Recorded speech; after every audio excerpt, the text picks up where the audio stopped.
अमावस्या की रात की पायल। कहानी एक छोटे गांव की है। गांव के किनारे एक पुराना टूटा हुआ हवेली नुमा मकान खड़ा था। लोग कहते थे कि उस हवेली में कोई औरत रहती है जो सिर्फ अमावस्या की रात को बाहर निकलती है। गांव के लोग कसम खाते थे कि उन्होंने रात को हवेली से आती पायल की झंकार सुनी है। धीरे धीरे खन खन खन और फिर एकदम सन्नाटा। एक बार गांव का लड़का राहुल जिद पकड़ बैठा कि ये सब अंधविश्वास है, भूत प्रेत जैसी कोई चीज नहीं होती। उसने तय किया कि अमावस्या की रात वह हवेली में जाएगा। हवेली का दरवाजा रात गहरी हो चुकी थी। आसमान में चांद का नामो निशान नहीं था, सिर्फ स्याह अंधेरा।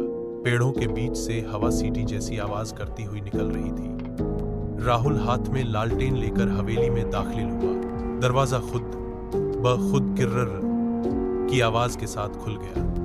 अंदर घुप अंधेरा। जैसे ही उसने कदम रखा, उसके कानों में पायल की खनक गूंज उठी। खन खन खन। धीरे धीरे सीढ़ियों से नीचे उतरती हुई पहली झलक राहुल की सांसें थम गईं। उसने देखा एक औरत सफेद साड़ी में, लंबे काले बाल जमीन पर घसीटते हुए सीढ़ियों से उतर रही थी। उसकी आंखें खून जैसी लाल थी। राहुल कांप उठा, लेकिन पीछे नहीं हटा। उस औरत ने धीरे से अपना चेहरा उठाया और उसके लंबे काले नाखून लकड़ी की रेलिंग पर ऐसे खुरचने लगे कि चीरने की आवाज गूंजने लगी। पायल की खौफनाक गूंज। अब पायल की झंकार तेज हो गई। खन खन खन। ऐसा लग रहा था मानो कई औरतें उसके साथ साथ चल रही हों। राहुल भागने के लिए पीछे मुड़ा, लेकिन पीछे का दरवाजा बंद था। वह डर से पागल हो गया। जोर से चिल्लाया, कौन हो तुम? और तभी औरत उसके बिल्कुल सामने आकर रुकी। आखिरी दृश्य उसने अपने जुल्फ चेहरे से हट।